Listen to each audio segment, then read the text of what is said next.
record straight. You and me, we ain't nothing alike. Let's set the record straight. Those words you say, they hold no weight, they like. Let's set the record straight. You'll never break the...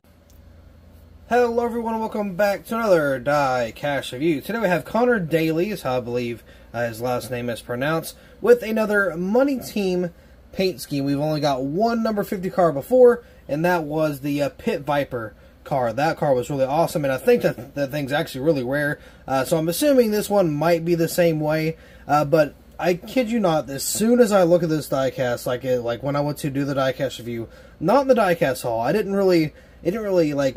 wasn't brought to my attention, or I didn't remind myself of it whenever I was in the diecast hall, but right before I clicked record on this video, do you know what this paint scheme reminds me of?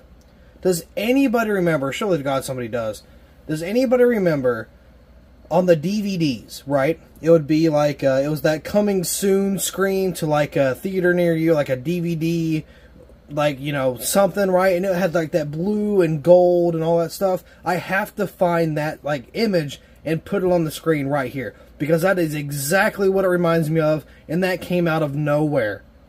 I picked it up and I was like, oh my goodness, that reminds me of the coming soon on DVD screen thing, like, you know, way back in early 2000s, you know, on like every DVD ever.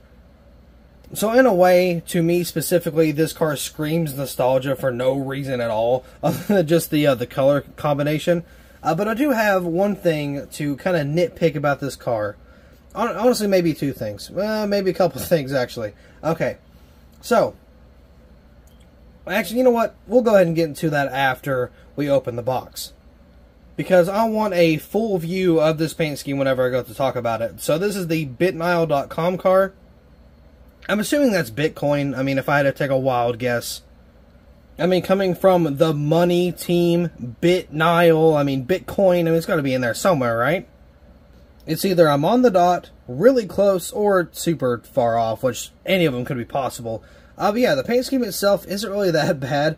It's so weird because I cannot unsee that coming soon screen. I can't, man. I really hope I can find an image of what I'm talking about, because if you don't know what I'm talking about, you'll have no idea and you'll be so lost. Now, as cool as this car is, we got to get it out of the box and kind of nitpick on some of the stuff that I really don't like about the car, from the side sponsor to how the number looks. I got to talk about it real quick, so let's go ahead and do that. Alright, here's the diecast out of the box. Now it's time to get a little judgy. So, the biggest problem I have right now is the roof number. It's not really the size, it's just how it's placed.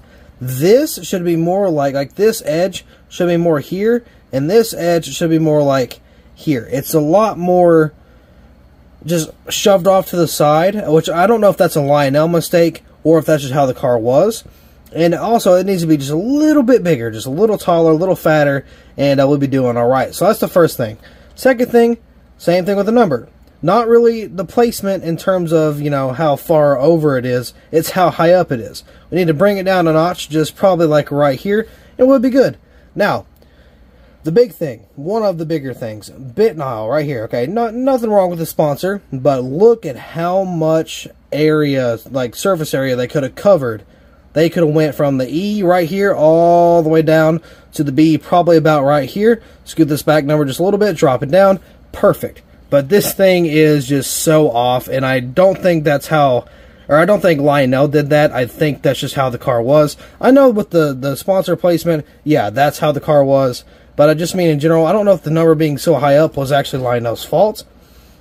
No, it looks like it's on both sides, so it looks like it's just how the scheme was, which, you know, props to Lionel for getting it right. But discredit to the scheme maker, or makers, or, you know, whoever decided on this car, just too high up, and then this is way too small. You know, we wanted that, you know, area right here, that way we could get bigger sponsors and stretch them out, and they don't do it, and it upsets me, because I'm still for the numbers in the middle, don't get me wrong. But if you're going to move it because of a purpose, make sure you fulfill that purpose. That way your reason is justified and we don't get stuff like this. It's just an eyesore. It's a pain to see, and it sucks because pretty much everybody is like, hey, we do not want these numbers moved to the front like that because we don't think it looks good. Well, everybody else, like, or the sponsors are like, oh, well, we need more, you know, screen space and all this. And I'm like, okay, you know, whatever. Then they move it, and then they do a tiny little space like that. That's what I hate about some of these cars, and it looks bad. Now, the paint scheme itself looks good. Now, if it was filled out a little more, like, you know, the logo, how the, or not the logos, the sponsor on the side, and how the number is placed, it would have looked 100 times better. Now, just because of all that, I'm already going to give this car a 7 out of 10. Probably one of the lowest ratings I've given on a car. Normally don't go any lower than 8. But I see 3 big reasons as to why this paint scheme looks bad. And so that's going to knock it down, you know, by 3 good points. So, yeah, if we would fix that, that'd be amazing. But obviously, we can't. So, now I will give them props for the actual, like, hood placement. They could have done it a lot lower. They could have done it a lot higher, but they're more in the middle. Now, it could have been smudged down. Could have been dropped down a wee little bit, but they used, you know, a good amount of space. They used the entire hood, so I'm not really going to complain too much.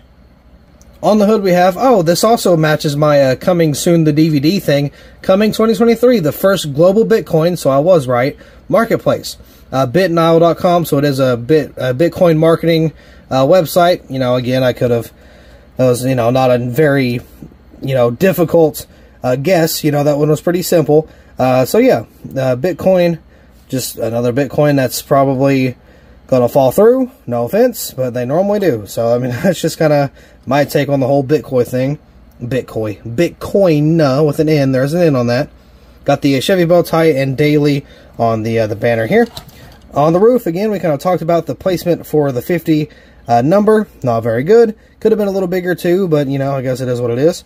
Todd Alt, I think that's how you said that, .com, right there. I guess is how you say that. Daly on the rear name banner there. Singing Machine, right here on the deck lid. Bitnile.com, of course, we got the rookie stripes back here. Camaro. ZL1, the Money Team logo. Got the number 50 on the other side. Tail lights. Looks like that tail light's a little wonky, but, you know, it's not too bad. Got the Chevy bow tie pop rivets on the spoiler back here. I always love seeing those pop rivets. Very cool. Pit Viper. Oh, what is that? Something on. I can't tell what that is. And look at how small these are. These could have been, you know, easily. Okay, so if you're not going to use this backspace, make these bigger, please. I can barely read that. I know it's Pit Viper, but that thing is microscopic, and I can't really tell what that is. Something on, and then something. One Corp, I'm not really too sure. I can't even make out the logo there. So that's unfortunate. Again, a lot of area there that's not being used. Conor Daly. Let's see, we got the Chevy bow tie, 1 TMT. Could tell when that one is, or that, I don't know what that one is on the bottom either. Bitnile.com. Oh, hit my camera. Bitnile.com, and then you got the 50 there. Todd Alt there on the bottom. Got the NASCAR Cup Series. Goodyear, got the Sunoco logo down here. I do like the front end. The front end does look pretty sweet. I like how the paint scheme kind of flows and it kind of goes to the side too. So that one's good. It's a good look from the front. So you got the 50 there, Money Team. Of course, you got the grill there, and that's pretty much it. Again, I kind of nitpicked all what I needed to do. Everything else looks pretty good. Now, again, these back quarter panel logos could have been a little bit bigger. Probably not a whole lot bigger because just the room. But I'm sure you could have, you know, expanded it a little bit just to kind of make it a little better. So I'm not going to dock points for that, but I'm just going to really get them through for the 3 major placements. Really is all it is that I was kind of talking about earlier. So the scheme itself isn't that bad. It's got a lot of variety. It's very colorful. It is broken up. You know, that way that has some separation. It's not all bland. It looks good. The paint scheme's nice, but in terms of logo placement, the only thing that looks good is the front end, the hood, the deck lid, and the back end. The sides and the roof suck. I would be a little more okay with moving the number if the sponsors actually fulfilled their request as taking up the entire side of the car for their sponsor. But again, if you don't do that, 1, that makes you look terrible, and 2, that makes the scheme look terrible, because it just does. A lot of these cars, or these paint schemes, take a side decal and skew it just a little bit, kind of slant it. That way that logo can go at a diagonal direction up the side of the car towards the back. That way it flows with the paint scheme and it makes it look good. But when you kind of just throw a logo like the Bitnile one on the side at a very small scale, it just kind of throws it off. So I'm definitely not a fan of that, but I think at the same time it is justifiable. I know a lot of people agree with me on that. I know some people may disagree with me on that, but I know most of the NASCAR community has my back on this one. If you're going to move the number forward, one, like 95% of us don't like it. A lot of us has gotten used to the number placement and we're kind of more comfortable with it, but we still don't like it. We would still prefer the door number in the middle of the door. That's why it's a door number. I mean, hello. And then if you're going to, you know, do it for a specific reason, you need to go by your specific reason as to why you did such a request. And when you don't, we hate you. That's just how it goes. Anyway, enough ranting on the paint scheme. That'll do it for this diecast review. So thank you all so much for watching. I hope you all enjoyed, and I will see you in the next video.